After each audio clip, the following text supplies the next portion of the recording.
अस्सलाम वालेकुम। आज हम देखेंगे कि किस तरीके से हम एक ईआर डायग्राम को अपने रिलेशनल मॉडल में जो है कन्वर्ट करेंगे। अगर आपको कोई एक कॉम्प्लेक्स सिनेरियो दे दिया जाता है तो आप किस तरीके से जो है उनको सिंपल स्टेप्स में जो है कन्वर्ट कर सकते हैं रिलेशनल मॉडल में। सबसे पहले तो आप ये करें कि आपने उसको पार्ट्स में डिवाइड कर देना है। जैसे हम लोग एक दो एंटिटीज़ के दरमियान रिलेशनशिप रिप्रेजेंट करते हैं, आपने उसी तरीके से उसको दो एंटिटीज़ में यानी बाइनरी रिलेशनशिप में आपने क्या कर देना है, उसको डिवाइड कर देना है। अब अगर हम इसमें देखें इस सिनेरियो में तो हमारे पास जो रेक्टेंगल है वो यहाँ पे हमें 4 रिप्रेजेंट हो रहे हैं। एक हमारे पास कस्टमर है, इनवॉइस है, प्रोडक्ट है और ऑर्डर है। यहाँ पे ये बाय मिस्टेक ऑर्डर डेट है, ठीक है। आपके पास यहाँ पे ऑर्डर का टेबल है। अब आपके पास 4 टेबल है, यानी जो आपके पास रेक्टेंगल बॉक्स होगा उसको आपने किस में कन्वर्ट कर देना है, टेबल्स के नेम में। अब ये आपके पास जो ओवल शेप में शो हो रहे हैं जैसे कि कस्टमर आईडी है, नेम है, एड्रेस है, ये आपके पास क्या है, एट्रीब्यूट्स हैं। इनको आपने टेबल के कॉलम का नेम दे देना है। यानी अगर आप कस्टमर का टेबल क्रिएट करते हैं तो उसमें आपके पास 3 कॉलम्स होंगे, कस्टमर आईडी, नेम और एड्रेस। इसी तरीके से हमने पढ़ा है कि हर जो टेबल है उसमें एक यूनिक की होती है। तो जो आपके पास ईआर डायग्राम में अंडरलाइन एट्रीब्यूट होगा उसको आपने क्या कर देना है, प्राइमरी की अपने टेबल में सेट कर लेना है। अब हम नेक्स्ट देखते हैं कि किस तरीके से हमारे पास रिलेशनशिप जो है हम अपने ईआर से रिलेशनल मॉडल में कन्वर्ट करेंगे। हमने रिलेशनल मॉडल में पढ़ा है कि किस तरीके से हमारे पास रिलेशनशिप है, 1 to 1 है, 1 to many है और मैनी टू मैनी है, ठीक है। अगर हम देखें तो हमारे पास ये जो फर्स्ट सिंबल है ये हमारे पास 1 का है और यहाँ पे ये मैनी का सिंबल है, ठीक है। अब आपने क्या करना है कि 1 to many रिलेशनशिप को रिप्रेजेंट करने के लिए आप क्या करेंगे। सबसे पहले तो आपने ये देखना है कि आपका जो वन साइड है, यानी जो आप कह रहे हैं कि कस्टमर है, जैसे कि अब यहाँ पे हमने क्या रिलेशनशिप रिप्रेजेंट किया है कि ये वन साइड है, यानी कस्टमर जो है वो एक कस्टमर यानी वन कस्टमर जो है वो एक से ज़्यादा ऑर्डर कर सकता है। तो आपकी जो वन साइड होगी, ये आपके पास कौन सी साइड है, वन साइड, और ये आपके पास कौन सी साइड है, मैनी साइड। तो आपने वन साइड पे जो प्राइमरी की होगी उसको मैनी वाली साइड पे आपने क्या बना देना है, फॉरेन की। अब जब आप इसका टेबल क्रिएट करेंगे तो आप क्या करेंगे कि आपके पास कस्टमर के टेबल में कस्टमर आईडी, नेम और एड्रेस है। ऑर्डर के टेबल में आपके पास ऑर्डर नंबर है और ऑर्डर डेट है। ऑर्डर के टेबल में आप एक और जो है वो एट्रीब्यूट बनाएंगे जो आपके पास क्या होगा, कस्टमर आईडी का। और ये जो कस्टमर आईडी है ये रेफरेंस ले रही होगी कहाँ से, इस कस्टमर आईडी से, यानी ये रेफरेंस बेस्ड है। जब तक यहाँ पे कोई कस्टमर आप एंटर नहीं करते तब तक आप ऑर्डर के टेबल में वैल्यूज एंटर नहीं कर सकेंगे, ठीक है। ये तो था हमारे पास 1 to many रिलेशनशिप।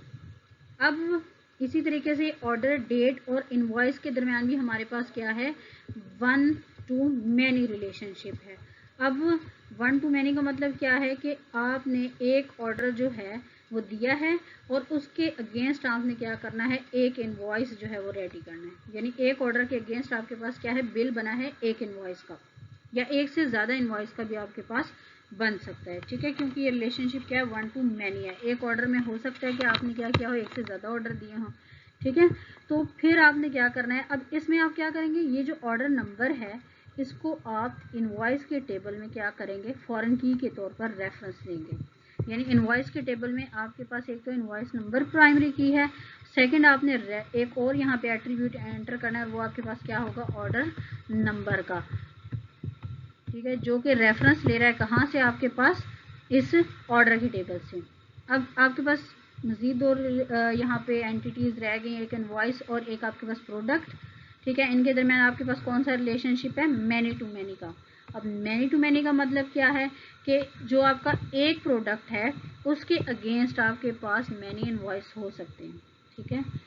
इसी तरीके से आपका जो एक इनवॉइस है उसके अगेंस्ट आपके पास मल्टीपल प्रोडक्ट्स हो सकते हैं। मैनी टू मैनी रिलेशनशिप में आपने क्या करना है कि आपके पास दरमियान में जो रेक्टेंगल ट्रायंगल में शो होगा उसके हिसाब से आपने एक टेबल बना लेना सेपरेट। जैसे कि हमारे पास यहाँ पे क्या है, शिपमेंट, तो हम क्या करेंगे, सेपरेट एक शिपमेंट का टेबल क्रिएट करेंगे। अब आप ये सोच रहे होंगे कि यहाँ पे एट्रीब्यूट्स कहाँ से आएंगे।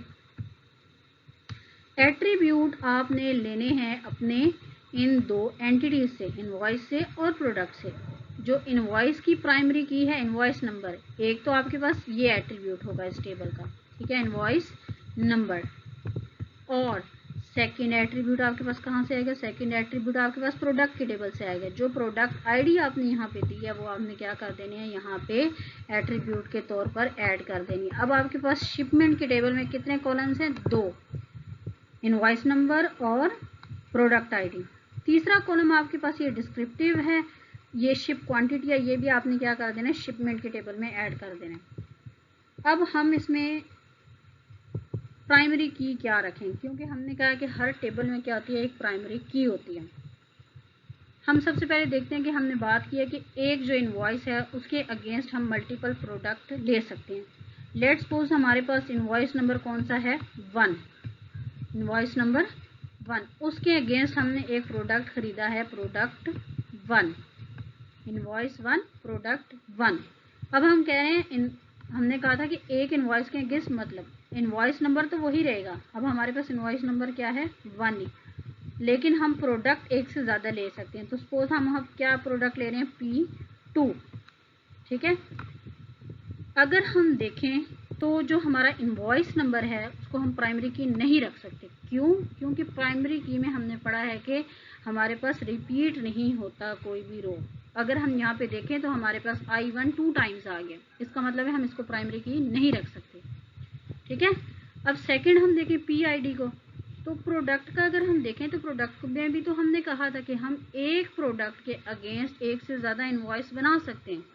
तो इसका मतलब है कि अगर हमारे पास P1 है, ठीक है, P1, उसके अगेंस्ट हम एक और इनवॉइस भी क्रिएट कर सकते हैं, ठीक है, I2। अब आप देखें तो P1 भी क्या आ गया, 2 टाइम्स आ गया। क्यों, क्योंकि हमने कहा है कि जो एक प्रोडक्ट है उसके अगेंस्ट मल्टीपल इनवॉइस भी हो सकते हैं। अब आपके पास P1 एक प्रोडक्ट था, उसके अगेंस्ट आपके पास 2 इनवॉइसेस आ गए, I1 और I2। अगर हम प्रोडक्ट आईडी में देखें तो प्रोडक्ट आईडी भी यूनिक नहीं रही, P1 जो है वो 2 टाइम्स रिपीट हो चुका है। इसका मतलब है कि हम इसे भी प्राइमरी की नहीं रख सकते। अब आप क्या करेंगे, अब आपने 2 एट्रीब्यूट्स को कंबाइन करके अपनी क्या करनी है, प्राइमरी की सेट करनी है।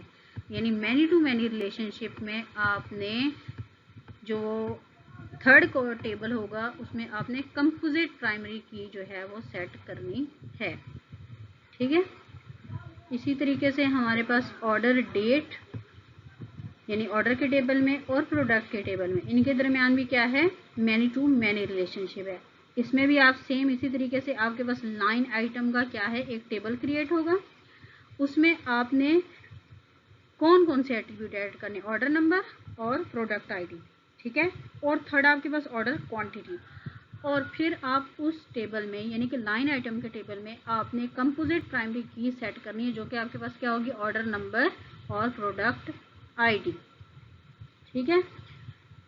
इस तरीके से आपने क्या करना है, आपने एक कॉम्प्लेक्स ER डायग्राम को स्टेप वाइज जो है डिवाइड करना है, ठीक है।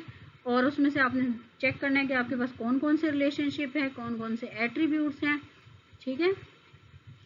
उम्मीद है आप लोग को समझ आ गई होगी। Thank you.